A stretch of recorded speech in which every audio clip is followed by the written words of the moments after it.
The Cold War mind games begin. In the late 1940s, as the Iron Curtain descended across Europe, both East and West became obsessed with the power of the mind. The Soviets believed Western spies could be reprogrammed. The Americans feared brainwashing after watching U.S. POWs in Korea confess to crimes they hadn't committed. This sparked a dark arms race, not of weapons, but of psychological techniques. Who could control, manipulate, and break the human spirit more effectively? The CIA launched Project Beluguyardi in 1950, later renamed Project Artichoke, and eventually MK-Ultra. Across the Atlantic, the Soviet KGB perfected its own brutal methods, blending physical punishment with psychological torment. Both sides believed control of the mind could be as decisive as control of the bomb. The Soviet School of Fear. The KGB became notorious for its interrogation tactics. Their goal wasn't just to get information, it was to destroy resistance entirely. Prisoners often described being kept in communalkas, tiny isolation cells, pitch black, for days or weeks. Guards would wake them at random intervals, depriving them of sleep until exhaustion blurred reality. Food was minimal, sometimes deliberately salted so thirst became unbearable.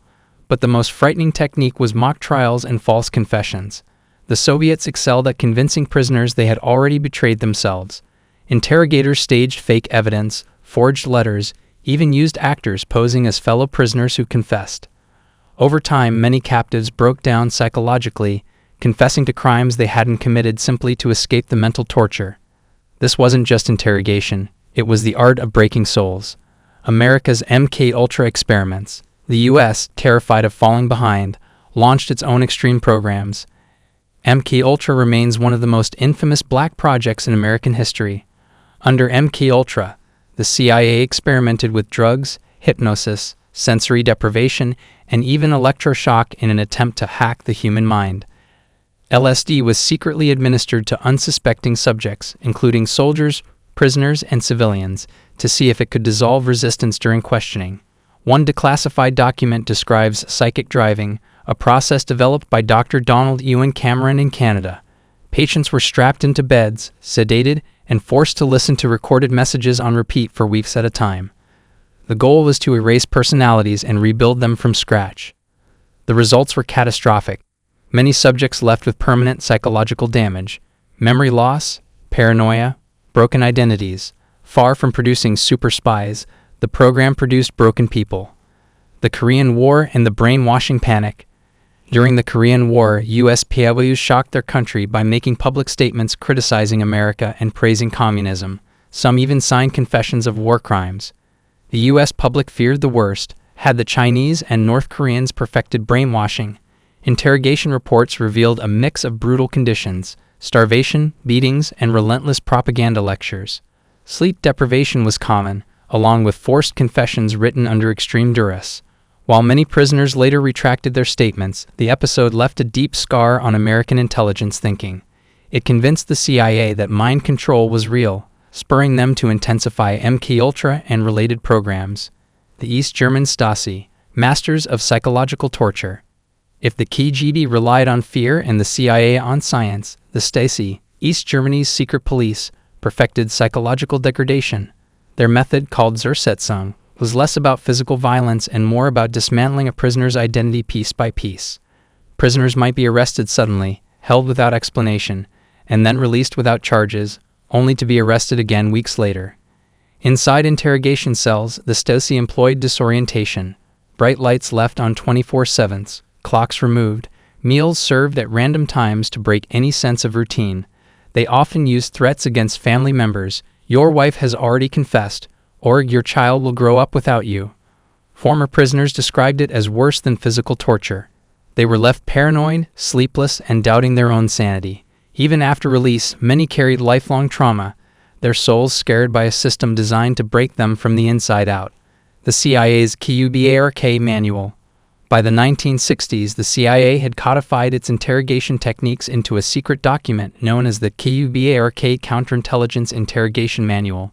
Declassified in the 1990s, it reveals chilling insights into how interrogators were trained. The manual recommended sensory deprivation, placing prisoners in dark, silent rooms until their perception of time collapsed. Sleep deprivation, forcing captives awake for days to break resistance.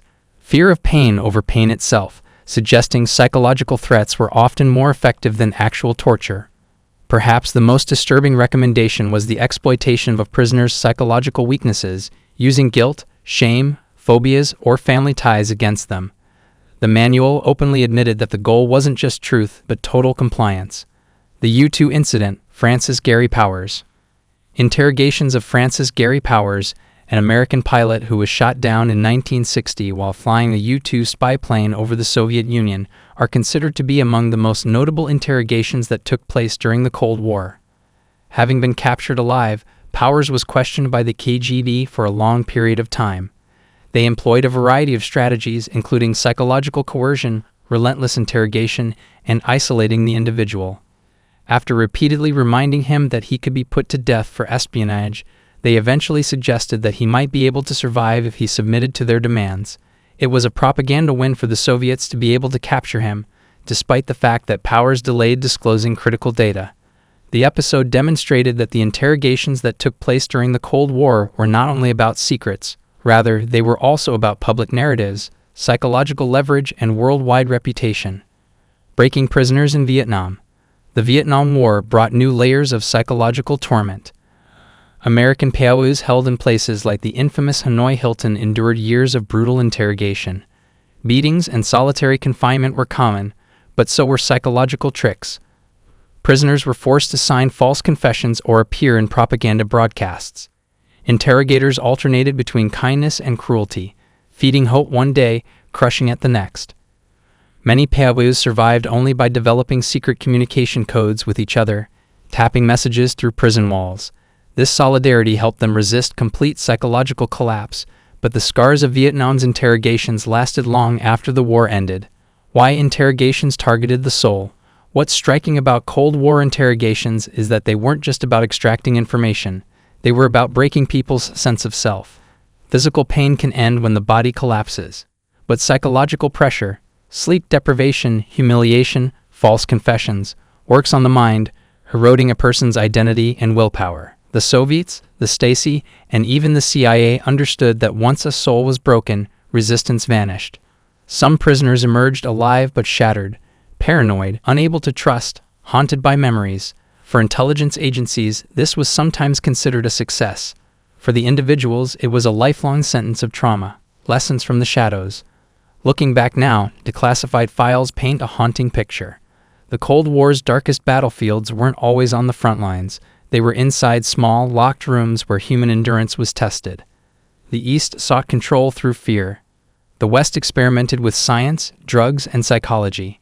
Both left behind victims whose minds were scared, their souls fractured by methods designed not just to gather secrets, but to dominate human will. The legacy of these interrogations remains controversial. Some argue they provided vital intelligence. Others see them as moral failures that undermine the very values nations claim to defend. What's undeniable is that they left behind broken people, and a chilling reminder of how fragile the human mind can be under relentless pressure.